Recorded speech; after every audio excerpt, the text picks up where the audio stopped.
ਧੰਨ ਵਾਹਿਗੁਰੂ ਜੀਓ।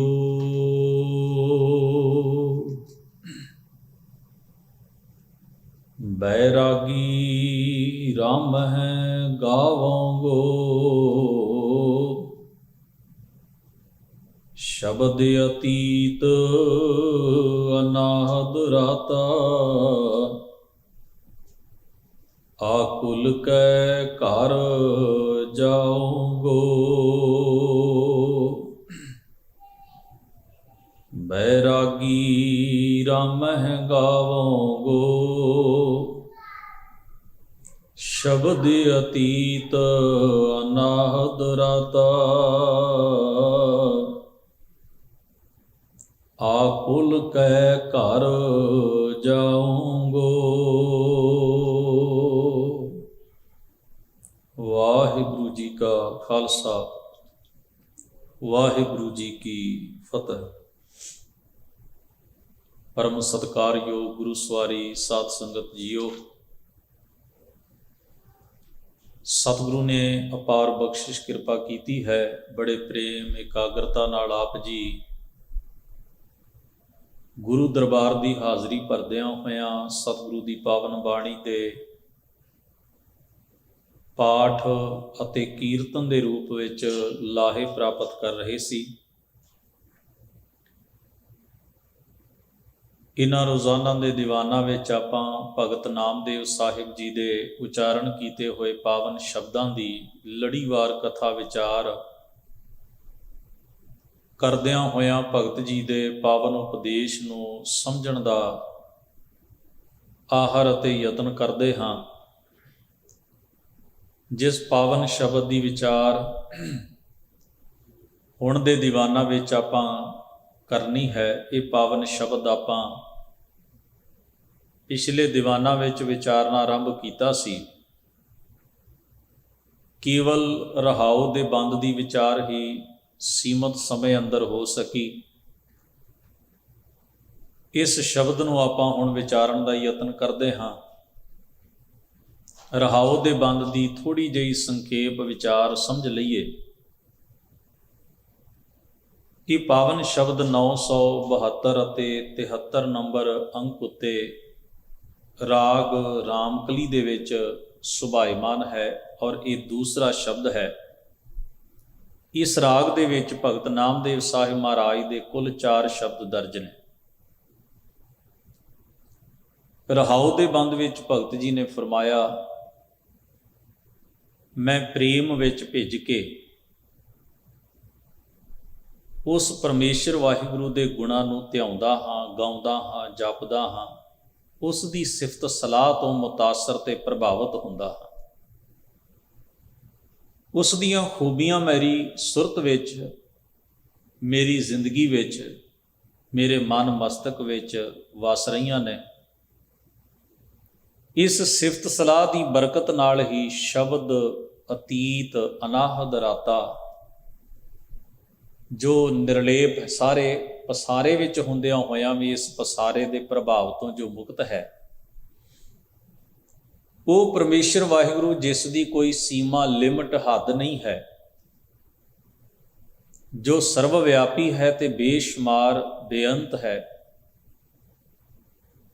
ਉਸ ਦੇ ਸ਼ਬਦ ਦੇ ਵਿੱਚ ਜੋ ਪਰਮੇਸ਼ਰ ਆਕੁਲ ਭਾਵ ਜਿਸ ਨੂੰ ਕਿਸੇ ਦੁਨੀਆ ਦੇ ਕਿਸੇ ਖਾਨੇ ਵਿੱਚ ਜਾਂ ਹੱਦਬੰਦੀ 'ਚ ਜਾਂ ਕਿਸੇ ਵੰਡ ਵਿਹਾਰ 'ਚ ਨਹੀਂ ਬੰਨ੍ਹਿਆ ਜਾ ਸਕਦਾ, ਉਸ ਦੇ ਸ਼ਬਦ ਰੂਪੀ ਘਰ ਵਿੱਚ ਮੈਂ ਸਮਾ ਜਾਂਦਾ ਹਾਂ। ਭਾਵ ਉਸ ਦੇ ਹੁਕਮ ਵਿੱਚ ਮੇਰਾ ਸੁਰਤ ਦਾ ਵਾਸ ਹੋ ਜਾਂਦਾ ਹੈ। ਇਸ ਰਹਾਉ ਦੇ ਬੰਦ ਦੀ ਆਪਾਂ ਵਿਚਾਰ ਪਿਛਲੇ ਦੀਵਾਨਾਂ ਵਿੱਚ ਸਾਂਝੀ ਕੀਤੀ ਹੈ। ਪਹਿਲੇ ਬੰਦ ਨੂੰ ਆਪਾਂ ਵਿਚਾਰਨ ਦਾ ਯਤਨ ਕਰਦੇ ਹਾਂ। ਜਦੋਂ ਪ੍ਰੇਮ ਵਿੱਚ ਵਾਹਿਗੁਰੂ ਦੀ ਸਿਫਤ ਸਲਾਹ ਨਾਲ ਜੁੜ ਕੇ ਇਸ ਗੱਲ ਦੀ ਸਮਝ ਪਈ ਕਿ ਉਹ ਨਿਰਲੇਪ ਵੀ ਹੈ, ਵਿਆਪਕ ਵੀ ਹੈ, ਉਹ ਬੇਸ਼ੁਮਾਰ ਤੇ ਬੇਅੰਤ ਵੀ ਹੈ। ਉਸ ਦੇ ਗੁਣ ਹੀ ਮਨੁੱਖ ਨੂੰ ਆਤਮਿਕ ਆਨੰਦ ਅਤੇ ਸਕੂਨ ਦੇ ਸਕਦੇ ਹਨ। ਉਸ ਦੀ ਸਿਫਤ ਸਲਾਹ ਹੀ ਮਨੁੱਖ ਦੇ ਅੰਦਰ ਆਨੰਦ ਦਾ ਝਲਕਾਰਾ ਪੈਦਾ ਕਰ ਸਕਦੀ ਹੈ। ਫਿਰ ਆਖਦੇ ਨੇ ਮੈਂ ਉਹ ਫਾਰਮੈਲਿਟੀਜ਼ ਨਹੀਂ ਕਰਦਾ, ਮੈਂ ਉਹ ਵਿਖਾਵੇ ਮਾਤਰ ਕਾਰਜ ਨਹੀਂ ਕਰਦਾ ਜਿਨ੍ਹਾਂ ਵਿੱਚ ਬਹੁਤਾਤ ਸੰਸਾਰ ਦਾ ਤਬਕਾ ਉਲਝਿਆ ਪਿਆ ਹੈ। ਕੀ ਹਨ ਉਹ? ਫਰਮਾਉਂਦੇ ਹਨ, ਵੇਦ ਪੁਰਾਣ ਸ਼ਾਸਤਰ ਅਨੰਤਾ, ਗੀਤ ਕਵਿਤ ਨਾ ਗਾਵੋਂ। ਵੇਦਾਂ ਦੀ, ਸ਼ਾਸਤਰਾਂ ਦੀ, ਪੁਰਾਣਾਂ ਦੀ, ਇਹਨਾਂ ਸਭਨਾਂ ਦੀ ਜੋ ਵਿਥਿਆ ਹੈ ਜਾਂ ਜੋ ਧਾਰਮਿਕ ਪਦੇ, ਗੀਤ ਕਵਿਤ ਭਾਵ ਜੋ ਧਾਰਮਿਕ ਕਾਵ ਕਲਾ ਦੇ ਰਾਹੀਂ ਸੰਬੋਧਨ ਹੋ ਕੇ ਗਾਇਆ ਜਾਂਦਾ ਹੈ,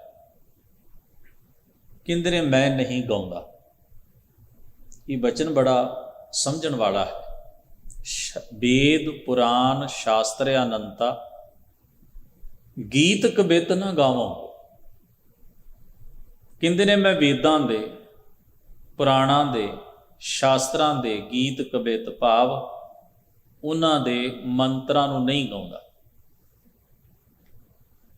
ਇਸ ਦੇ ਦੋ ਕਾਰਨ ਨੇ ਜੋ ਇਸ ਪੰਕਤੀ ਦੇ ਵਿੱਚ ਭਗਤ ਜੀ ਨੇ ਬਿਆਨ ਕਰਨ ਦਾ ਯਤਨ ਕੀਤਾ, ਜੋ ਸਾਨੂੰ ਸਮਝ ਪੈਂਦਾ ਹੈ। ਇੱਕ ਤਾਂ ਜਿਸ ਵਿੱਚ ਪਰਮੇਸ਼ਰੀ ਸਿਫਤ ਸਲਾਹ ਜਾਂ ਰੱਬ ਦੀ ਵਡਿਆਈ ਜਾਂ ਇਉਂ ਕਹਿ ਲਓ ਵੀ ਇੱਕ ਪਰਮੇਸ਼ਰ ਦੀ ਵਾਹਿਦ ਹਸਤੀ ਨੂੰ ਪ੍ਰਵਾਨ ਨਹੀਂ ਕੀਤਾ ਗਿਆ। ਭਗਤ ਜੀ ਉਹਦੇ ਉੱਤੇ ਯਕੀਨ, ਇਕਤਾਦ, ਭਰੋਸਾ ਜਾਂ ਸ਼ਰਧਾ ਨਹੀਂ ਰੱਖਦੇ, ਕਿਉਂਕਿ ਉਹ ਨਿਰਗੁਣ ਸਰੂਪ ਵਿੱਚ ਪਰਮੇਸ਼ਰ ਵਾਹਿਗੁਰੂ ਦੇ ਉਪਾਸ਼ਕ ਨੇ ਤੇ ਉਹ ਨਿਰਗੁਣ ਸਰਗੁਣ ਰੂਪ ਵਿੱਚ ਸਾਰੀ ਕਾਇਨਾਤ ਵਿੱਚ ਵਿਦਮਾਨ ਹੈ, ਜਿਸ ਨੂੰ ਗੁਰੂ ਨਾਨਕ ਸਾਹਿਬ ਨੇ ਕਰਤਾ ਪੁਰਖ ਲਿਖਿਆ। ਪਰ ਜਦੋਂ ਅਸੀਂ ਵੇਦਾਂ ਦੇ ਮੰਤਰਾਂ ਬਾਰੇ ਵੀ ਪੜ੍ਹਨ ਦਾ ਯਤਨ ਕਰੀਏ ਵੀ ਉਹਨਾਂ ਵਿੱਚ ਕੀ ਹੈ, ਇੰਦਰ ਦੀ ਸ਼ੋਭਾ ਹੈ, ਉਸ ਵਿੱਚ ਸੂਰਜ ਦੇਵਤੇ ਨੂੰ ਨਮਸਕਾਰ ਹੈ, ਹੋਰ ਦੇਵੀ ਦੇਵਤਾ ਆਦਿਕ ਦੀ ਉਪਾਸਨਾ ਦੇ ਉੱਤੇ ਜ਼ੋਰ ਦਿੱਤਾ ਗਿਆ ਹੈ। ਪੁਰਾਣ ਤਾਂ ਸਾਰੇ ਦੇ ਸਾਰੇ ਹਨ ਹੀ ਐਸੀਆਂ ਕਥਾਵਾਂ ਨਾਲ ਭਰਪੂਰ। ਤੇ ਇਸ ਤੋਂ ਅੱਗੇ ਹਨ ਸ਼ਾਸਤਰ। ਸ਼ਾਸਤਰਾਂ ਬਾਬਤ ਗੁਰੂ ਨਾਨਕ ਸਾਹਿਬ ਦਾ ਇਹ ਵਾਕ ਯਾਦ ਰੱਖੀਏ, ਛੇ ਘਰ, ਛੇ ਗੁਰ, ਛੇ ਉਪਦੇਸ਼, ਗੁਰ ਗੁਰ ਏਕੋ ਵੇਸ ਅਨੇਕ। ਉਹਨਾਂ ਛੇ ਸ਼ਾਸਤਰਾਂ ਦੀ ਰਚਨਾ ਛੇ ਵੱਖ-ਵੱਖ ਵਿਦਵਾਨ ਰਿਸ਼ੀਆਂ ਨੇ ਕੀਤੀ ਹੈ ਔਰ ਉਹਨਾਂ ਛਿਆਂ ਦਾ ਥਾਟ ਵੀ ਵੱਖਰਾ ਵੱਖਰਾ ਹੈ, ਵਿਚਾਰ ਵੀ ਵੱਖਰਾ ਵੱਖਰਾ ਹੈ। ਕੋਈ ਪ੍ਰਕਿਰਤੀ ਨੂੰ ਸਭ ਕੁਝ ਮੰਨਦਾ ਹੈ, ਕੋਈ ਪ੍ਰਕਿਰਤੀ ਦੇ ਪਿੱਛੇ ਖੜੀ ਹੋਈ ਸਮਰੱਥਾ ਦੇ ਉੱਤੇ ਜ਼ੋਰ ਦਿੰਦਾ ਹੈ, ਕੋਈ ਪ੍ਰਕਿਰਤੀ ਨੂੰ ਭਾਵ ਮਾਦੇ ਨੂੰ ਹੀ ਹਰ ਇੱਕ ਚੀਜ਼ ਦਾ ਸਾਧਨ ਮੰਨ ਕੇ ਚੱਲਦਾ, ਕੋਈ ਆਤਮਾ ਵੀ ਹੋਣਾ ਤੇ ਕੋਈ ਆਤਮਕ ਸੱਤਾ ਨੂੰ ਪ੍ਰਵਾਨ ਕਰਦਾ। ਕੁੱਲ 6 ਸ਼ਾਸਤਰਾਂ ਦਾ ਵੱਖਰਾ ਵੱਖਰਾ ਥਾਟ ਵਿਚਾਰ ਹੈ। ਸ਼ਾਸਤਰ ਨੂੰ ਜਾਣਨ ਵਾਲੇ ਨੂੰ ਹੀ ਸ਼ਾਸਤਰੀ ਕਿਹਾ ਜਾਂਦਾ ਹੈ। ਸ਼ਾਸਤਰੀ ਦਾ ਮਤਲਬ ਜੋ ਸ਼ਾਸਤਰ ਬਾਰੇ ਜਾਣਦਾ ਹੈ, ਜੋ ਸ਼ਾਸਤਰ ਦੀ ਵਿੱਦਿਆ ਦੇ ਵਿੱਚ ਨਿਪੁੰਨ ਹੈ, ਜਾਂ ਉਸ ਨੂੰ ਪੜ੍ਹਦਾ ਹੈ, ਜਾਂ ਉਸ ਬਾਬਤ ਕੁਝ ਸਮਝਦਾ ਹੈ, ਜਾਂ ਉਸ ਬਾਬਤ ਕੁਝ ਪੜ੍ਹਾਉਂਦਾ ਹੈ, ਕੁਝ ਦੱਸਦਾ, ਉਹਨੂੰ ਸ਼ਾਸਤਰੀ ਜੀ ਕਹਿੰਦੇ ਸਨ। ਸ਼ਾਸਤਰਾਂ ਦੇ ਆਪਣੇ ਵਿਚਾਰ ਹਨ ਔਰ ਇੱਕ ਤਰਫਾ ਹਨ। ਜਿਸ ਵੀ ਸ਼ਾਸਤਰ ਨੇ ਕਿਸੇ ਵਿਚਾਰ ਨੂੰ ਅਪਣਾਇਆ, ਉਹਨੇ ਇੱਕ ਤਰਫਾ ਅਪਣਾਇਆ, ਉਹਨੇ ਕੰਬੀਨੇਸ਼ਨ ਜਾਂ ਕਿਸੇ ਮਿਲਾਵਟ ਨੂੰ ਜਾਂ ਇਉਂ ਕਹਿ ਲਓ ਕਿਸੇ ਦੂਜੇ ਪੱਖ ਨੂੰ ਛੋਹਣ ਦਾ ਯਤਨ ਨਹੀਂ ਕੀਤਾ। ਇਹ ਬਹੁਤ ਲੰਮੇਰਾ ਵਿਸ਼ਾ ਹੈ। ਤੋ ਭਗਤ ਜੀ ਇੱਕ ਤਾਂ ਇਸ ਕਾਰਨ ਵੀ ਇੱਕ ਨਿਰੰਕਾਰ ਤੋਂ ਛੁੱਟ ਕਿਸੇ ਹੋਰ ਦੇਵੀ ਦੇਵਤੇ ਜਾਂ ਕਿਸੇ ਹੋਰ ਕੁਦਰਤੀ ਪ੍ਰਕਿਰਿਆ ਦੀ ਪੂਜਾ ਉਪਾਸਨਾ ਵਿੱਚ ਜ਼ੋਰ ਜਾਂ ਇਕਤਾਦ, ਭਰੋਸਾ, ਸ਼ਰਧਾ ਨਹੀਂ ਰੱਖਦੇ, ਇਸ ਕਰਕੇ ਨਹੀਂ ਗਾਉਂਦੇ। ਤੇ ਦੂਜਾ ਇਸ ਦਾ ਕਾਰਨ ਹੈ, ਵਿਚਾਰਵਾਨਾਂ ਨੇ ਅੰਕਿਤ ਕੀਤਾ ਕਿ ਮਹਿਜ਼ ਗਾਉਣਾ ਤੇ ਗਾ ਕੇ ਸੰਸਾਰ ਨੂੰ ਕੇਵਲ ਸੁਣਾ ਦੇਣਾ ਇਹ ਭਗਤੀ ਮਾਰਗ ਨਹੀਂ ਹੈ। ਮਹਾਰਾਜ ਦੀ ਬਾਣੀ ਦਾ ਇੱਕ ਵਾਕ ਆਪਾਂ ਪੜ੍ਹਦੇ, ਕੋਈ ਗਾਵੇ ਰਾਗੀ ਨਾਦੀ ਬੇਦੀ ਬਹੁ ਭਾਂਤ ਕਰ, ਨਹੀਂ ਹਰ ਹਰ ਭੀਜੈ ਰਾਮ ਰਾਜੇ। ਗੁਰਮਤਿ ਵਿੱਚ ਜਿਹੜਾ ਸਤਿਗੁਰੂ ਨੇ ਕਿਹਾ ਨਾ ਵੀ ਰਸਨਾ ਗੁਣ ਗੋਪਾਲ ਨਿਧ ਗਾਇਣ, ਇਹ ਪਰਮੇਸ਼ਰ ਦੇ ਗੁਣ ਆਪਣੀ ਰਸਨਾ ਤੋਂ ਗਾਓ। ਉਹਦਾ ਭਾਵ ਹੈ ਇੱਕ ਵਜਦ, ਇੱਕ ਪ੍ਰੇਮ ਪੈਦਾ ਕਰੋ ਆਪਣੇ ਮਨ ਅੰਦਰ ਉਹਦੀ ਸਿਫਤ ਸਲਾਹ ਦੇ ਪ੍ਰਤੀ। ਗਾਉਣ ਸ਼ਬਦ ਜਿਹੜਾ ਹੈ ਉਹ ਮਹਿਜ਼ ਕੇਵਲ ਸੰਗੀਤ ਜਾਂ ਲੈਅਬੱਧ ਇੱਕ ਪ੍ਰਕਿਰਿਆ ਨਹੀਂ ਹੈ, ਇਹ ਤੁਹਾਡੀ ਆਤਮਾ ਦਾ ਆਨੰਦ ਹੈ। ਗਾਉਣ ਦਾ ਅਰਥ ਹੈ ਆਤਮਾ ਦਾ ਆਨੰਦ, ਆਤਮਾ ਦਾ ਸਕੂਨ। ਤੁਹਾਡੇ ਅੰਦਰ ਜਿਹੜੀ ਉੱਠਦੀ ਹੋਈ ਆਨੰਦ ਦੀ ਲਹਿਰ ਹੈ, ਜਿਹੜੀ ਆਪ ਮੁਹਾਰੇ ਪ੍ਰਗਟ ਹੋ ਜਾਂਦੀ ਹੈ, ਉਸ ਨੂੰ ਕਿਹਾ ਜਾਂਦਾ ਹੈ ਗਾਉਣਾ। ਤਾਂ ਹਜ਼ੂਰ ਮਹਾਰਾਜ ਨੇ ਐਸੇ ਗਾਉਣ ਨੂੰ ਜਾਂ ਐਸੇ ਕਥਨ ਕਰਨ ਨੂੰ ਜਾਂ ਮਹਿਜ਼ ਕੇਵਲ ਸੰਸਾਰ ਦੇ ਵਿਖਾਵੇ ਮਾਤਰ ਧਰਮ ਗ੍ਰੰਥਾਂ ਦੇ ਪਠਨ ਪਾਠ ਨੂੰ ਪ੍ਰਵਾਨਗੀ ਨਹੀਂ ਦਿੱਤੀ। ਉਹਨਾਂ ਤਾਂ ਵੇਦ ਪਾਠ ਸੰਸਾਰ ਕੀ ਕਾਰ ਲਿਖਿਆ ਕਿ ਜਗਤਕਾਰ ਵੀ ਹੈ, ਦੁਨੀਆ ਦੇ ਧੰਦੇ ਵੀ ਹਨ। ਇਹ ਰਸਮਾਂ ਨਿਭਾਉਣ ਦਾ ਸਾਧਨ ਵੀ ਬਣ ਜਾਂਦਾ ਹੈ। ਧਰਮ ਗ੍ਰੰਥ ਦਾ ਉਪਦੇਸ਼, ਧਰਮ ਗ੍ਰੰਥ ਦੇ ਬੋਲ ਜਿਹੜੇ ਨੇ ਉਹ ਰਸਮਾਂ ਰੀਤਾਂ ਨੂੰ ਨਿਭਾਉਣ ਦਾ ਕਾਰਨ ਵੀ ਬਣ ਜਾਂਦੇ ਨੇ। ਉਹਦੇ ਵਿੱਚ ਆਪਾਂ ਸਾਰੇ ਹੀ ਨਿਭਾਉਣੇ, ਇਕੱਲਾ ਪੰਡਿਤ ਨਹੀਂ ਨਿਭਾ ਰਿਹਾ, ਅਸੀਂ ਸਾਰੇ ਮਜ਼ਹਬਾਂ ਦੇ ਲੋਕ ਹੀ ਨਿਭਾ ਰਹੇ ਹਾਂ। ਉਸ ਵਿੱਚ ਇੱਕ ਰਸਮ ਪੂਰਤੀ ਵਾਸਤੇ ਧਰਮ ਗ੍ਰੰਥ ਨੂੰ ਪੜ੍ਹਿਆ ਜਾਂਦਾ ਹੈ। ਉਸ ਦੇ ਪਿੱਛੇ ਜੋ ਸਮਝਣ ਦੀ, ਵਿਚਾਰਨ ਦੀ, ਉਸ ਮੁਤਾਬਕ ਜੀਣ ਦੀ, ਉਹਨੂੰ ਸਮਰਪਿਤ ਹੋਣ ਦੀ, ਉਸ ਵਿੱਚੋਂ ਆਨੰਦ ਦੀ ਪ੍ਰਾਪਤੀ ਕਰਨ ਦੀ, ਉਸ ਵਿੱਚੋਂ ਜੀਵਨ ਜੁਗਤੀ ਹਾਸਲ ਕਰਨ ਦੀ ਜਿਹੜੀ ਚਾਹਨਾ, ਇੱਛਾ ਜਾਂ ਜਿਗਿਆਸਾ ਹੈ, ਉਹ ਬਹੁਤ ਵਿਰਲੇ ਜਨਾਂ ਦੇ ਅੰਦਰ ਹੁੰਦੀ ਹੈ। ਇਸ ਵਾਸਤੇ ਹਜ਼ੂਰ ਨੇ ਕਿਹਾ ਹੈ। ਫਿਰ ਉਹ ਕੀ ਕਰਦੇ ਹਨ? ਕਹਿੰਦੇ ਅਖੰਡ ਮੰਡਲ ਨਿਰੰਕਾਰ ਮਹਿ ਅਨਹਦ ਬੇਨ ਬਜਾਵੋਂ। ਅਖੰਡ ਦਾ ਮਤਲਬ ਹੁੰਦਾ ਹੈ ਜੋ ਖੰਡਿਤ ਨਹੀਂ, ਜੋ ਖੰਡਿਤ ਨਹੀਂ, ਟੁੱਟਦਾ ਨਹੀਂ, ਜੋ ਜਿਸ ਦੇ ਹਿੱਸੇ ਨਹੀਂ ਕੀਤੇ ਜਾ ਸਕਦੇ, ਜਿਸ ਦੇ ਪਾਰਟ ਨਹੀਂ ਬਣਾਏ ਜਾ ਸਕਦੇ। ਅਖੰਡ ਮੰਡਲ, ਮੰਡਲ ਦਾ ਮਤਲਬ ਹੁੰਦਾ ਹੈ ਜਿਵੇਂ ਆਪਾਂ ਕਹਿੰਦੇ ਹਾਂ ਨਾ ਵੀ ਇਸ ਮੰਡਲ ਵਿੱਚ ਵਿਚਰਨ ਵਾਲਾ ਵਿਅਕਤੀ, ਇੱਕ ਦਾਇਰੇ ਵਿੱਚ ਵਿਚਰਨ ਵਾਲਾ, ਇੱਕ ਸਟੇਟਸ, ਮਾਈਂਡ ਸਟੇਟਸ ਇਹਨੂੰ ਆਪਾਂ ਕਹਿੰਦੇ, ਸੁਰਤ ਦਾ ਇੱਕ ਲੈਵਲ। ਕਹਿੰਦੇ ਨੇ ਮੈਂ ਉਸ ਆਤਮਿਕ ਮੰਡਲ ਵਿੱਚ ਵਿਚਰਦਾ ਹਾਂ, ਮੈਂ ਆਤਮਿਕ ਤੌਰ ਤੇ ਐਸੀ ਮਨੋਸਥਿਤੀ ਵਿੱਚ ਹਾਂ, ਮੇਰੀ ਸੁਰਤ ਇੱਕ ਐਸੇ ਟਿਕਾਅ ਵਿੱਚ ਹੈ ਜਿਹੜੀ ਖੰਡਿਤ ਨਹੀਂ ਹੁੰਦੀ, ਭਾਵ ਜਿਹੜੀ ਭਟਕਦੀ ਨਹੀਂ, ਉਹ ਸਹਿਜ ਵਿੱਚ, ਬੈਲੈਂਸ ਵਿੱਚ, ਟਿਕਾਅ ਵਿੱਚ, ਆਨੰਦ ਵਿੱਚ ਹੈ ਮੇਰੀ ਸੁਰਤ। ਉਹ ਸੰਸਾਰ ਦੇ ਉਤਰਾਵਾਂ ਚੜਾਵਾਂ ਦੇ ਵਿੱਚ ਖੰਡਿਤ ਨਹੀਂ ਹੋ ਰਹੀ, ਭਟਕ ਨਹੀਂ ਰਹੀ। ਇਹ ਨਹੀਂ ਵੀ ਸੁੱਖ ਆ ਰਿਹਾ ਤੇ ਹੋਰ ਤਰ੍ਹਾਂ ਰਿਐਕਟ ਕਰਦਾ, ਦੁੱਖ ਆ ਰਿਹਾ ਤੇ ਹੋਰ ਤਰ੍ਹਾਂ ਕਰਦਾ, ਕਿਸੇ ਨੇ ਉਸਤਤ ਕੀਤੀ ਤੇ ਹੋਰ ਤਰ੍ਹਾਂ, ਨਿੰਦਾ ਕੀਤੀ ਤੇ ਹੋਰ ਤਰ੍ਹਾਂ। ਮੈਂ ਇਹਨਾਂ ਦੋਨਾਂ ਪਹਿਲੂਆਂ ਨੂੰ ਬੈਲੈਂਸ 'ਚ ਰੱਖ ਕੇ ਚੱਲਦਾ, ਖੰਡਿਤ ਨਹੀਂ ਹੋ ਰਿਹਾ, ਟੁੱਟ ਭੱਜ ਨਹੀਂ ਹੋ ਰਹੀ ਅੰਦਰ। ਅਖੰਡ ਮੰਡਲ ਨਿਰੰਕਾਰ ਮਹਿ, ਨਿਰਾਕਾਰ ਪਰਮੇਸ਼ਰ ਵਾਹਿਗੁਰੂ ਦੇ ਵਿੱਚ ਜੁੜ ਕੇ, ਉਹਦੀ ਸਿਫਤ ਸਲਾਹ ਨਾਲ ਜੁੜ ਕੇ ਮੈਂ ਅਖੰਡ ਮੰਡਲ ਵਿੱਚ ਵਿਚਰਦਾ ਹਾਂ ਔਰ ਅਨਹਦ ਬੀਨ ਬਜਾਵਾਂਗਾ। ਅਨਹਦ ਦਾ ਮਤਲਬ ਹੈ ਅਨਲਿਮਟਿਡ, ਜਿਹਦੀ ਕੋਈ ਲਿਮਟ ਨਹੀਂ।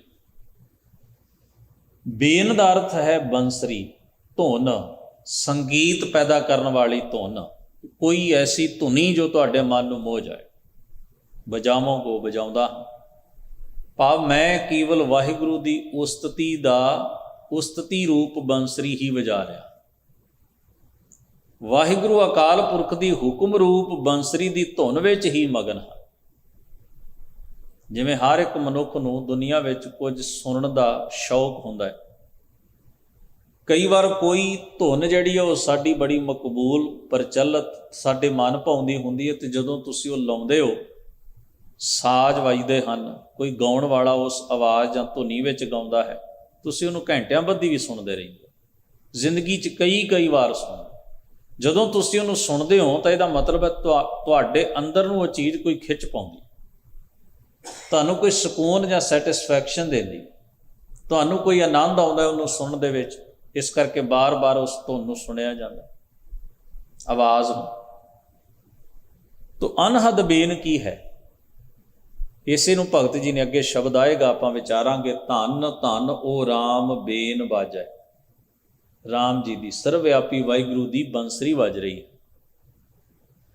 ਉਹ ਬੰਸਰੀ, ਉਹ ਵੀਣਾ ਕੀ ਹੈ? ਹੁਕਮ ਰੂਪ ਬੰਸਰੀ, ਜੋ ਸਾਰੀ ਕਾਇਨਾਤ ਵਿੱਚ ਜਿਸ ਦਾ ਸੰਗੀਤ ਗੂੰਜ ਰਿਹਾ ਹੈ। ਤੋ ਅਗਲੇ ਬੰਦ ਵਿੱਚ ਫਰਮਾਉਂਦੇ ਨੇ, ਇਡਾ ਪਿੰਗੁਲਾ ਔਰ ਸੁਖਮਨਾ ਪਾਉਨਾ ਬੰਦ ਰਹਾਉਂਗੋ। ਰਹਾਉਂਗੋ ਦਾ ਮਤਲਬ ਹੈ ਰਹਿ ਗਿਆ ਹੈ, ਛੱਡ ਦਿੱਤਾ ਹੈ। ਇਸ ਅਭਿਆਸ ਦੀ ਮੈਨੂੰ ਕੋਈ ਜ਼ਰੂਰਤ ਨਹੀਂ ਰਹਿ ਗਈ। ਕਿਸ ਅਭਿਆਸ ਦੀ? ਈੜਾ ਪਿੰਗੁਲਾ ਔਰ ਸੁਖਮਨਾ ਪੌਨੈ ਬੰਦ ਰਹਾਉ। ਖੱਬੀ ਨਾਸ ਦੇ ਰਾਹੀਂ 3 ਨਾੜੀਆਂ ਜੋਗੀਆਂ ਨੇ ਮੰਨੀਆਂ ਨੇ, ਇੱਕ ਸਾਡੇ ਸੱਜੇ ਪਾਸੇ ਹੈ, ਇੱਕ ਸਾਡੇ ਖੱਬੇ ਪਾਸੇ ਹੈ, ਤੇ ਇੱਕ ਸਾਡੇ ਵਿਚਕਾਰੋਂ ਨੱਕ ਤੋਂ ਉੱਪਰੋਂ ਪਿੱਛੇ ਦੀ ਹੋ ਕੇ ਕੰਗਰੋੜ ਨੂੰ ਜਾਂਦੀ। ਇੱਕ ਨਾਸਕਾ ਰਾਹੀਂ ਨੱਕ ਦੇ ਸੱਜੇ ਹਿੱਸੇ ਰਾਹੀਂ ਸਾਹ ਖਿੱਚਣਾ, ਓਮ ਆਖ ਕੇ ਉਸ ਨੂੰ ਰੋਕਣਾ ਤੇ ਫਿਰ ਉਹਨੂੰ ਖੱਬੀ ਨਾਸ ਦੇ ਰਾਹੀਂ ਉਤਾਰਨਾ। ਇਹਨੂੰ ਪ੍ਰਾਣਾਯਾਮ ਵੀ ਕਹਿੰਦੇ ਨੇ। ਔਰ ਜੋਗੀਆਂ ਦੀ ਮੰਨੀ ਹੋਈ ਈੜਾ ਪਿੰਗਲਾ ਔਰ ਸੁਖਮਨਾ 3 ਬਸਾਂ ਇਕਠਾਈ। ਬੀਣੀ ਸੰਗਮ ਤਹਿ ਪਿਰਾਗ ਮਨ ਮੱਜਨ ਕਰੇ ਤਥਾਈ। ਸੰਤੋ ਤਹਾਂ ਨਿਰੰਜਨ ਰਾਮ ਹੈ, ਗੁਰ ਗਮ ਚੀਨੈ ਬਿਰਲਾ ਕੋਏ, ਤਹੀਂ ਨਿਰੰਜਨ ਰਮਈਆ ਹੋਏ। ਭਗਤ ਜੀ ਨੇ ਬਾਣੀ ਵਿੱਚ ਇੱਕ ਥਾਂ ਕਿਹਾ, ਕਹਿੰਦੇ ਮੇਰੇ ਲਈ ਈੜਾ ਪਿੰਗਲਾ ਸੁਖਮਨਾ ਇਹ ਸਭ ਕੁਝ ਇੱਕੋ ਕੰਮ ਹੀ ਹੈ। ਮੈਂ ਉਹ ਕਰ ਲਵਾਂ ਤੇ ਮੇਰਾ ਸਾਰਾ ਪ੍ਰਾਣਾਯਾਮ ਉਹਦੇ 'ਚ ਹੀ ਆ ਜਾਂਦਾ। ਮੈਨੂੰ ਜੋਗੀਆਂ ਵਰਗੇ ਇਸ ਪ੍ਰਾਣਾਯਾਮ ਦੀ ਲੋੜ ਨਹੀਂ ਪੈਂਦੀ। ਉਹ ਕੀ ਹੈ? ਫਿਰ ਉਹ ਕਹਿੰਦੇ ਨੇ ਬੇਣੀ ਸੰਗਮ ਤਹਿ ਪਿਰਾਗ ਮਨ ਮੱਜਨ ਕਰੇ ਤਥਾਈ। ਮੇਰੇ ਲਈ ਤ੍ਰਿਵੇਣੀ ਦਾ ਇਸ਼ਨਾਨ ਵੀ ਕੁਝ ਹੋਰ ਹੀ ਹੈ। ਮੈਨੂੰ ਕਿਤੇ ਹੋਰ ਨਦੀਆਂ ਦੇ ਘਾਟਾਂ ਤੇ ਜਾ ਕੇ ਪਾਪ ਲਾਉਣ ਦੀ ਜ਼ਰੂਰਤ ਨਹੀਂ ਪਈ। ਸੰਤੋ ਤਹਾਂ ਨਿਰੰਜਨ ਰਾਮ ਹੈ, ਗੁਰ ਗਮ ਚੀਨੈ ਬਿਰਲਾ ਕੋਏ, ਤਹੀਂ ਨਿਰੰਜਨ ਰਮਈਆ। ਉਹ ਹੈ ਸੁਰਤ ਦੀ ਇਕਾਗਰਤਾ ਬਣਾ ਕੇ ਰੱਖਣੀ, ਵਾਹਿਗੁਰੂ ਦੇ ਹੁਕਮ ਵਿੱਚ ਰਾਜ਼ੀ ਰਹਿਣਾ। ਇਹੀ ਮੇਰੇ ਵਾਸਤੇ ਅਸਲ ਪ੍ਰਾਣਾਯਾਮ ਹੈ। ਤੋ ਇੱਥੇ ਭਗਤ ਜੀ ਵੀ ਉਹੋ ਹੀ ਵਿਚਾਰ ਦ੍ਰਿੜ ਕਰਾ ਰਹੇ ਨੇ। ਈੜਾ ਪਿੰਗਲਾ ਔਰ ਸੁਖਮਨਾ ਪੌਨੈ ਬੰਦ। ਪੌਣ ਬੰਦ ਦਾ ਮਤਲਬ ਹੁੰਦਾ ਸਾਹ ਰੋਕ ਕੇ ਪ੍ਰਾਣਾਯਾਮ ਕਰਨਾ। ਪੌਨੈ ਬੰਦ ਰਹਾਉਂਗੋ। ਮੈਂ ਈੜਾ ਪਿੰਗਲਾ ਸੁਖਮਨਾ ਦੇ ਇਹ ਅਭਿਆਸ ਤੇ ਸਾਹ ਰੋਕ ਕੇ ਰੱਖਣੇ, ਖਾਸ ਵਿਧੀ ਨਾਲ ਸਾਹ ਲੈਣਾ ਤੇ ਰੋਕਣਾ ਤੇ ਤਿਆਗਣਾ, ਇਸ ਕਰਕੇ ਕੀਤਾ ਜਾਂਦਾ ਹੈ। ਯੋਗ ਮਤ ਦੀ ਜੋ ਪ੍ਰਚਲਿਤ ਧਾਰਨਾ ਹੈ ਵੀ ਇਵੇਂ ਮਨ ਨੂੰ ਟਿਕਾ ਵਿੱਚ ਲਿਆ ਕੇ ਵਿਸ਼ਿਆਂ ਵਿਕਾਰਾਂ ਤੋਂ ਮੁਕਤ ਹੋਇਆ ਜਾ ਸਕਦਾ, ਉਹਨਾਂ ਦਾ ਇਹ ਖਿਆਲ ਹੈ। ਇਹ ਪ੍ਰਾਣਾਯਾਮ ਦਾ ਇੱਕ ਛੋਟਾ ਜਿਹਾ ਪਾਰਟ ਹੈ, ਪੂਰਨ ਨਹੀਂ ਹੈ। ਇਹ ਉਹਨਾਂ ਦੇ ਅਭਿਆਸ ਦਾ ਇੱਕ ਛੋਟਾ ਜਿਹਾ ਅੰਸ਼ ਹੈ ਔਰ ਬੜਾ ਪ੍ਰਚਲਿਤ ਹੈ। ਇਸ ਤੋਂ ਬਿਨਾਂ ਪ੍ਰਾਣਾਯਾਮ ਦੀ ਪ੍ਰਕਿਰਿਆ ਪੂਰੀ ਨਹੀਂ ਮੰਨੀ ਜਾਂਦੀ। ਤੋ ਇੱਥੋਂ ਤੱਕ ਸਰੀਰ ਨੂੰ ਰਿਲੈਕਸ ਕਰਨ ਲਈ ਤਾਂ ਇਹ ਅਭਿਆਸ ਹੋ ਸਕਦੇ ਨੇ ਵੀ ਕੋਈ ਬੰਦਾ ਕਸਰਤ ਕਰਦਾ ਹੈ, ਐਕਸਰਸਾਈਜ਼ ਕਰਦਾ ਹੈ, ਸਾਹ ਜ਼ੋਰ ਦੀ ਲੈਣਾ, ਸਾਹ ਧੀਮੀ ਗਤੀ 'ਚ ਲੈ, ਇਹ ਸਾਰੀਆਂ ਚੀਜ਼ਾਂ ਸਰੀਰ ਨੂੰ ਰਿਲੈਕਸ ਕਰਨ ਲਈ ਤਾਂ ਹੋ ਸਕਦੀਆਂ ਨੇ। ਪਰ ਜੇ ਕੋਈ ਆਖੇ ਸਾਰੇ ਸਾਧਨ ਵਰਤ ਕੇ ਬੰਦੇ ਦਾ ਕਿਰਦਾਰ ਬਦਲ ਜਾਂਦਾ ਹੈ, ਤੇ ਇਹ ਗੱਲ ਨਹੀਂ ਹੋ ਸਕਦੀ। ਕਿਰਦਾਰ ਨਾਲ ਇਹਦਾ ਕੀ ਸੰਬੰਧ ਹੈ? ਕਿਰਦਾਰ ਦਾ ਸੰਬੰਧ ਤਾਂ ਤੁਹਾਡੇ ਥਾਟ, ਤੁਹਾਡੇ ਵਿਚਾਰ ਨਾਲ ਹੈ, ਤੁਹਾਡੇ ਮਨ ਦੀ ਅਵਸਥਾ ਨਾਲ ਹੈ, ਤੇ ਮਨ ਦੀ ਅਵਸਥਾ ਹੀ ਤੁਹਾਡੇ ਕਰਮ ਨੂੰ ਜਨਮ ਦਿੰਦੀ, ਤੇ ਕਰਮ ਹੀ ਸਾਡਾ ਕਿਰਦਾਰ ਬਣਦਾ ਹੈ। ਫਿਰ ਅੱਗੇ ਫਰਮਾਉਂਦੇ ਨੇ, ਚੰਦ ਸੂਰਜ ਦੋਏ ਸਮ ਕਰ ਰਾਖੋਂ, ਬ੍ਰਹਮ ਜੋਤ ਮਿਲ ਜਾਊਂਗਾ। ਚੰਦਰਮਾ ਨੂੰ ਤੇ ਸੂਰਜ ਨੂੰ ਮੈਂ ਬਰਾਬਰ ਕਰਕੇ ਰੱਖਦਾ। ਇਹ ਵੀ ਈੜਾ ਪਿੰਗਲਾ ਨੂੰ ਹੀ ਚੰਦ ਸੂਰਜ, ਇੱਕ ਨਾਸਕਾ ਨੂੰ ਚੰਦਰ ਨਾੜੀ ਕਿਹਾ ਜਾਂਦਾ, ਦੂਜੇ ਨੂੰ ਸੂਰਿਆ ਨਾੜੀ ਕਿਹਾ ਜਾਂਦਾ। ਕਹਿੰਦੇ ਮੇਰੇ ਵਾਸਤੇ ਸਾਰਾ ਕੁਝ ਇੱਕੋ ਜਿਹਾ ਹੀ ਹੈ। ਮੈਂ ਇਹਨਾਂ ਕਰਮਾਂ ਦੇ ਵਿੱਚ ਉਲਝ ਕੇ ਆਪਣੀ ਜ਼ਿੰਦਗੀ ਨੂੰ ਕੁਰਾਹੇ ਨਹੀਂ ਪਾਉਂਦਾ। ਇਹਦੇ ਵਿੱਚੋਂ ਮੈਂ ਭਗਤੀ ਮਾਰਗ ਨਹੀਂ ਲੱਭਦਾ, ਨਾ ਹੀ ਇਹ ਭਗਤੀ ਮਾਰਗ ਦਾ ਪ੍ਰੋਸੈਸ ਹੈ ਤੇ ਅਭਿਆਸ ਹੈ। ਆਖਦੇ ਨੇ ਚੰਦ ਸੂਰਜ ਦੋਏ ਸਮ ਕਰ ਰਾਖੋਂ, ਬ੍ਰਹਮ ਜੋਤ ਮਿਲ ਜਾਓ। ਬ੍ਰਹਮ ਜੋਤ ਦਾ ਮਤਲਬ ਹੁੰਦਾ ਹੈ ਇੱਕ ਬ੍ਰਹਮ ਹੀ ਜੋਤ ਰੂਪ ਵਿੱਚ ਸਾਰੀ ਕਾਇਨਾਤ ਤੇ ਕੁਦਰਤ ਵਿੱਚ ਵਿਆਪਕ ਹੈ, ਤੇ ਮੈਂ ਆਪਣੇ ਆਪ ਨੂੰ ਉਸ ਦਾ ਹਿੱਸਾ ਮੰਨਦਾ ਵੀ ਮੈਂ ਉਹਦੇ ਤੋਂ ਵੱਖਰਾ ਨਹੀਂ, ਉਹ ਮੇਰੇ ਤੋਂ ਵੱਖਰਾ ਨਹੀਂ। ਮੈਂ ਉਸ ਵਿੱਚ ਓਤ ਪੋਤ ਹਾਂ, ਓਤ ਪੋਤ ਪ੍ਰਭ ਸੋਈ, ਤੇ ਉਹ ਮੇਰੇ ਵਿੱਚ ਓਤ ਪੋਤ। ਮੈਂ ਤਾਂ ਸੁਰਤ ਕਰਕੇ ਉਹਦੇ ਵਿੱਚ ਇੱਕ ਸੁਰ ਹੋ ਕੇ ਜੀ ਰਿਹਾ। ਇਸ ਕਰਕੇ ਜਿਹੜਾ ਮੇਰਾ ਅਨੁਭਵ ਹੈ, ਜਿਹੜਾ ਮੇਰੀ ਫੀਲਿੰਗ ਹੈ, ਜਿਸ ਤਰ੍ਹਾਂ ਮੈਂ ਅਹਿਸਾਸ ਕਰਦਾ, ਉੱਥੇ ਮੈਂ ਪਰਮੇਸ਼ਰ ਤੋਂ ਦੂਰ ਨਹੀਂ ਹੁੰਦਾ। ਤਾਂ ਮੇਰੇ ਲਈ ਇਹੀ ਈੜਾ ਪਿੰਗਲਾ ਸੁਖਮਨਾ ਦਾ ਅਭਿਆਸ ਹੈ, ਪ੍ਰਾਣਾਯਾਮ ਹੈ। ਇਹੀ ਮੇਰੇ ਲਈ ਚੰਦਰ ਤੇ ਸੂਰਜ ਨਾੜੀ ਨੂੰ ਇੱਕ ਸੁਰ ਸਮਝਣਾ ਹੈ। ਫਿਰ ਫਰਮਾਉਂਦੇ ਨੇ, ਤੀਰਥ ਦੇਖ ਨਾ ਜਲ ਮੈਂ ਪੈਸੋਂ, ਜੀ ਜੰਤ ਨਾ ਸਤਾਵਾਂ। ਕਹਿੰਦੇ ਮੈਂ ਫਜ਼ੂਲ ਵਿੱਚ ਤੀਰਥ ਦੇਖ ਨਾ ਜਲ ਮੈਂ ਪੈਸੋਂ। ਥਾਂ ਥਾਂ ਤੇ ਤੀਰਥ ਨਹੀਂ ਲੱਭਦਾ ਫਿਰਦਾ। ਨਾ ਉਹਨਾਂ ਤੀਰਥਾਂ ਤੇ ਜਾ ਕੇ ਪਾਣੀ ਵਿੱਚ ਬਿਨਾਂ ਕਾਰਨ ਚੁੱਭੇ ਲਾਉਂਦਾ ਹਾਂ, ਤੇ ਨਾ ਹੀ ਉੱਥੇ ਚੁੱਭੇ ਲਾ ਕੇ ਮੈਂ ਪਾਣੀ 'ਚ ਰਹਿਣ ਵਾਲੇ ਜੀਅ ਜੰਤਾਂ ਨੂੰ ਸਤਾਉਂਦਾ ਫਿਰਦਾ। ਫਿਰ ਮੇਰੇ ਲਈ ਤੀਰਥ ਕੀ ਹੈ? ਭਗਤ ਜੀ ਫਰਮਾਉਂਦੇ ਨੇ, 68 ਤੀਰਥ ਗੁਰੂ ਦਿਖਾਏ, ਘਟ ਹੀ ਭੀਤਰ ਨਹਾਉਂਗੋ। 8 ਤੇ 60, 68। ਭਾਰਤ ਵਿੱਚ 68 ਤੀਰਥ ਮੰਨੇ ਗਏ। ਉਹਨਾਂ ਵਿੱਚੋਂ ਕੁਝ ਬਹੁਤ ਪਵਿੱਤਰ ਨੇ, ਕੁਝ ਪਵਿੱਤਰ ਨੇ। ਜਿਹੜੇ ਕੁਝ ਬਹੁਤ ਜ਼ਿਆਦਾ ਪਵਿੱਤਰ ਨੇ ਉੱਥੇ ਬਹੁਤ ਵੱਡੇ ਵੱਡੇ ਮੇਲੇ ਲੱਗਦੇ ਨੇ, ਉਹ ਲੋਕਾਂ ਨੂੰ ਯਾਦ ਹੈ। 68 ਤੀਰਥਾਂ, ਵੈਸੇ ਹਰ ਤੀਰਥ ਉੱਤੇ ਹੀ ਇਹ ਪ੍ਰਚਾਰ ਹੈ ਵੀ ਇਸ ਤੀਰਥ 'ਤੇ ਨਹਾਉਣ ਵਾਲੇ ਦੇ ਪਾਪ ਖੱਟੇ ਜਾਂਦੇ ਨੇ, ਉਹ ਮੁਕਤ ਹੋ ਜਾਂਦੇ। ਪਰ ਜੇ ਕੋਈ 68 ਦੇ 68 ਤੀਰਥ ਹੀ ਨਾ ਲਵੇ ਤਾਂ ਉਸ ਨੂੰ ਤਾਂ ਕਿਹਾ ਜਾਂਦਾ ਹੈ ਵੀ ਇਹਦੇ ਤਾਂ ਜਨਮਾਂ ਜਨਮਾਂ ਦੇ ਪਾਪ ਹੀ ਕੱਟੇ। ਹਰ ਤੀਰਥ ਨਾਲ ਇੱਕ ਵੱਖਰੀ ਕਹਾਣੀ ਹੈ ਤੇ 68 ਤੀਰਥਾਂ ਦੀ ਵੱਖਰੀ ਮਹਿਮਾ ਹੈ। ਇਸ ਲਈ ਜਿੰਨੇ ਵੀ ਵਿਰਕਤ, ਤਿਆਗੀ, ਸੰਨਿਆਸੀ, ਜੋਗੀ, ਜਿੰਨੇ ਵੀ ਹੋਰ ਉਦਾਸੀ, ਜਿਤਨੇ ਵੀ ਇਹ ਸਾਧ ਮੰਡਲੀਆਂ ਸਨ, ਤੀਰਥ ਤੀਰਥ ਭ੍ਰਮਤਾ, ਤੀਰਥਾਂ ਦੇ ਉੱਤੇ ਇੱਕ ਤੋਂ ਦੂਜੇ, ਦੂਜੇ ਤੋਂ ਤੀਜੇ, ਸਾਰੇ ਮੁਲਕ ਭਰ ਦੇ ਤੀਰਥ ਗਾਉਂਦੇ ਸਨ। ਤੋ ਇੱਥੇ ਭਗਤ ਜੀ ਨੇ ਆਖਿਆ ਵੀ ਮੇਰੇ ਲਈ ਤੀਰਥ ਕੀ ਹੈ? ਕਹਿੰਦੇ 68 ਤੀਰਥ, 68 ਤੀਰਥ ਗੁਰੂ ਦਿਖਾਏ। ਮੈਨੂੰ ਗੁਰੂ ਨੇ ਅਸਲ 68 ਤੀਰਥ ਵਿਖਾ ਦਿੱਤੇ। ਹੁਣ ਉਹ ਕਿਹੜੇ ਹਨ? ਕਹਿੰਦੇ ਘਟ ਹੀ ਭੀਤਰ ਨਹਾਉਂਗੋ। ਘਟ ਦਾ ਮਤਲਬ ਹੈ ਹਿਰਦੇ ਦੇ ਵਿੱਚ ਹੀ ਉਹ ਤੀਰਥ ਹੈ। ਗੁਰੂ ਨੇ ਮੈਨੂੰ ਅਸਲ ਉੱਤਮ ਤੀਰਥ ਵਿਖਾ ਦਿੱਤਾ ਹੈ, ਤੇ ਉਹ ਤੀਰਥ ਬਾਹਰ ਕਿਤੇ ਨਹੀਂ, ਉਹ ਤੀਰਥ ਮੇਰੇ ਹਿਰਦੇ ਵਿੱਚ ਹੈ। ਅੰਤਰਗਤ ਤੀਰਥ ਮਲ ਨਾਓ। ਅੰਤਰਗਤ ਤੀਰਥ ਮਲ ਨਾਓ। ਗੁਰੂ ਸਾਹਿਬ ਨੇ ਵੀ ਬਾਣੀ 'ਚ ਕਿਹਾ ਨਾ, ਭਰੀਐ ਮਤ ਪਾਪਾਂ ਕੈ ਸੰਗ ਉਹ ਧੋਪੈ ਨਾ ਮੈਂ ਕਰਾਂ। ਫਿਰ ਇਹ ਵੀ ਕਿਹਾ, ਤੀਰਥ ਨਹਾਵਣ ਜਾਉ ਤੀਰਥ ਨਾਮ ਹੈ, ਤੀਰਥ ਸ਼ਬਦ ਵਿਚਾਰ ਅੰਤਰ ਗਿਆਨ ਹੈ। ਨਾਮ ਆਤਮਕ ਚੇਤਨਾ ਹੀ ਮੇਰਾ ਅਸਲ ਤੀਰਥ ਹੈ, ਔਰ ਉਹ ਮੇਰੇ ਅੰਦਰ ਹੈ, ਮੇਰੇ ਹਿਰਦੇ ਵਿੱਚ ਹੈ। ਫਿਰ ਫਰਮਾਉਂਦੇ ਹਨ, ਪੰਚ ਸਹਾਈ ਜਨ ਕੀ ਸ਼ੋਭਾ, ਭਲੋ ਭਲੋ ਨਾ ਕਹਾਵੋਂ ਕੋ। ਪੰਜ ਸਹਾਈ ਮਤਲਬ ਹੈ, ਜਿਵੇਂ ਆਪਾਂ ਕਹਿੰਦੇ ਨਾ ਵੀ ਬੰਦੇ ਨੂੰ ਸੰਸਾਰ ਦੇ ਵਿੱਚ ਉਹਦੀ ਕੋਈ ਸਿਫਤ ਸਲਾਹ ਕਰਨ ਵਾਲਾ, ਉਹਦੀ ਕੋਈ ਵਡਿਆਈ ਉਸਤਤ ਕਰਨ ਵਾਲੇ ਵੀ 4 ਜੀ ਹੋਣੇ ਚਾਹੀਦੇ ਨੇ। ਆਪਾਂ ਕਿਸੇ ਦੀ ਉਸਤਤੀ ਕਰੀਏ ਤੇ ਕੋਈ ਸਾਡੀ ਉਸਤਤੀ ਕਰੇ, ਦੋਵਾਂ ਦੀ ਹਉਮੈ ਦਾ ਹੀ ਘਰ ਪੂਰਾ ਹੋ ਜਾਂਦਾ। ਦੋਵਾਂ ਦੀ ਵਡਿਆਈ ਦਾ, ਦੋਵਾਂ ਦੇ ਅੰਦਰ ਜਿਹੜੀ ਭੁੱਖ ਹੁੰਦੀ ਉਹ ਇੱਕ ਦੂਜੇ ਦੇ ਰਾਹੀਂ ਬੰਦਾ ਪੂਰੀ ਕਰ ਲੈਂਦਾ। ਹੁੰਦਾ ਬੇਸਿਕਲੀ ਤੇ ਕੁਝ ਨਹੀਂ ਨਾ, ਆਪਾਂ ਸਾਰੇ ਹੀ ਸਮਝਦੇ। ਇਹ ਆਪਾਂ ਨੂੰ ਵੀ ਪਤਾ ਹੁੰਦਾ ਵੀ ਜਿਹਦੀ ਮੈਂ ਸ਼ੋਭਾ ਕਰਨ ਲੱਗਿਆ ਮੈਂ ਉਹਨੂੰ ਕੀ ਸਮਝਦਾ, ਤੇ ਜਾਣਦਾ ਅਗਲਾ ਵੀ ਹੈ ਵੀ ਇਹ ਕਿੱਥੋਂ ਬੋਲਦਾ, ਪਰ ਭੁੱਖ ਹੈ ਇੱਕ ਅੰਦਰ, ਉਹ ਪੂਰੀ ਹੋ ਰਹੀ। ਸਾਨੂੰ ਖੁਦ ਨੂੰ ਵੀ ਪਤਾ ਹੁੰਦਾ, ਪਰ ਅਸੀਂ ਇੱਕ ਭਰਮ ਵਿੱਚ ਜੀ ਰਹੇ ਹੁੰਦੇ ਕਿ ਮੁਫਤ ਦੀ ਵਡਿਆਈ ਕੌਣ ਛੱਡਦਾ ਹੈ।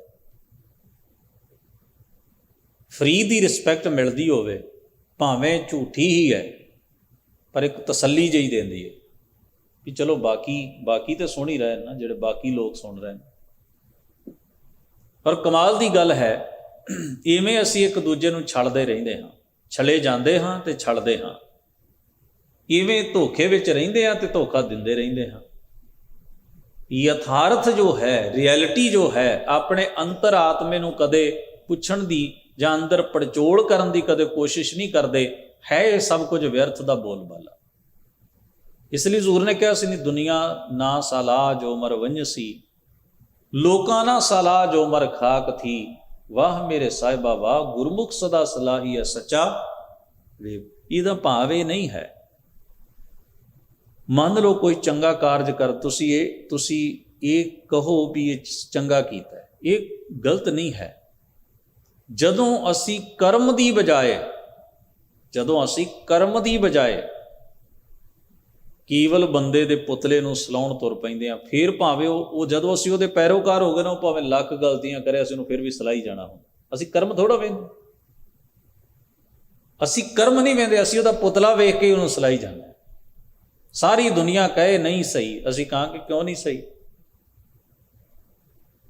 ਹੁਣ ਇਹ ਚੀਜ਼, ਇੱਕ ਮਨੁੱਖ ਐਸਾ ਵੀ ਹੋ ਸਕਦਾ ਹੈ ਜਿਹਦਾ ਸਰੀਰਕ ਪੁਤਲਾ ਤੁਹਾਨੂੰ ਚੰਗਾ ਨਹੀਂ ਲੱਗਦਾ, ਉਹ ਲੱਖ ਚੰਗਾ ਕਰਦਾ ਰਹੇ, ਤੁਸੀਂ ਆਖੋਗੇ ਨਹੀਂ ਇਹ ਬੰਦਾ ਸਹੀ ਹੋ ਹੀ ਕਿਵੇਂ ਸਕਦਾ, ਕਿਉਂਕਿ ਮੈਂ ਮੰਨਦਾ। ਇਹਨੂੰ ਅਸੀਂ ਸ਼ਖਸੀ ਟਕਰਾਅ ਕਹਿੰਦੇ ਹਾਂ, ਪਰਸਨੈਲਿਟੀ ਕਲੈਸ਼ ਕਹਿੰਦੇ ਹਾਂ। ਤੋ ਜਦੋਂ ਮਨੁੱਖ ਕਰਮ ਨਾਲ ਜੁੜੇਗਾ ਤਾਂ ਕਰਮ ਦੇ ਬੇਸ ਉੱਤੇ ਮਨੁੱਖ ਨੂੰ ਚੰਗਾ ਜਾਂ ਮਾੜਾ ਆਖੇਗਾ।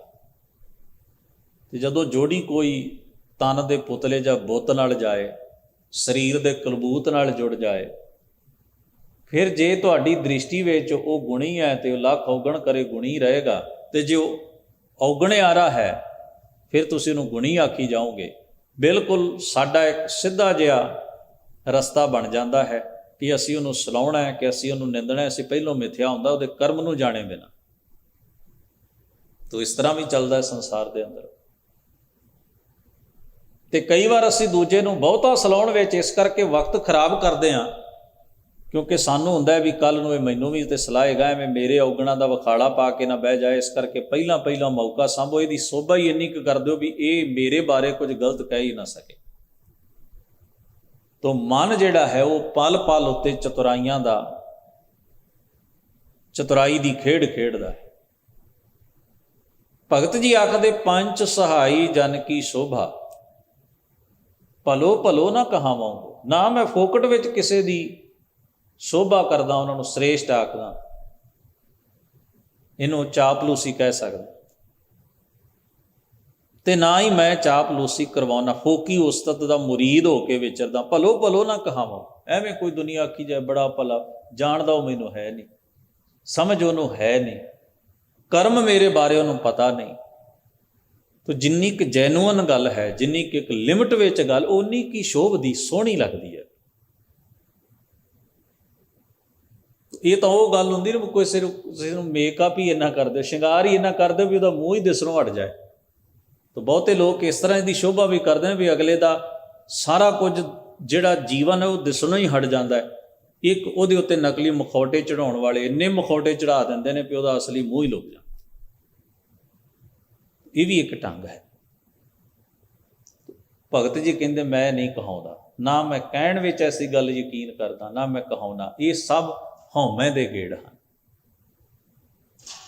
ਫਿਰ ਕੀ ਕਰਦੇ ਹਨ ਭਗਤ ਜੀ? ਓੜਕ ਨੂੰ ਫਿਰ ਰਹਾਉ ਦੀ ਪੰਕਤੀ ਦੀ ਤਰਜ਼ ਤੇ ਅਖੀਰਲੀ ਪੰਕਤੀ 'ਚ ਕਹਿੰਦੇ ਨਾਮਾ ਕਹੈ। ਨਾਮਦੇਵ ਜੀ ਆਖਦੇ ਹਨ ਚਿੱਤ ਹਰਸਿਓ ਰਾਤਾ, ਮੇਰਾ ਚਿੱਤ ਜਿਹੜਾ ਹੈ, ਮੇਰੀ ਬਿਰਤੀ ਜਿਹੜੀ ਹੈ, ਪਰਮੇਸ਼ਰ ਸਰਵ ਵਿਆਪਕ ਅਕਾਲ ਪੁਰਖ ਦੇ ਪ੍ਰੇਮ ਵਿੱਚ ਰੱਤੀ ਹੋਈ ਹੈ। ਮੇਰੇ ਅੰਦਰ ਉਹਦੇ ਪ੍ਰਤੀ ਪ੍ਰੇਮ ਹੀ ਪ੍ਰੇਮ ਹੈ। ਉਹਦੇ ਨਾਮ ਦਾ ਰੰਗ ਮੇਰੇ ਹਿਰਦੇ ਦੇ ਉੱਤੇ ਹੈ। ਸੁਨ ਸਮਾਧ ਸਮਾਉਂਗੋ। ਸੁਨ ਦਾ ਮਤਲਬ ਹੁੰਦਾ ਹੈ ਅਫੁਰ।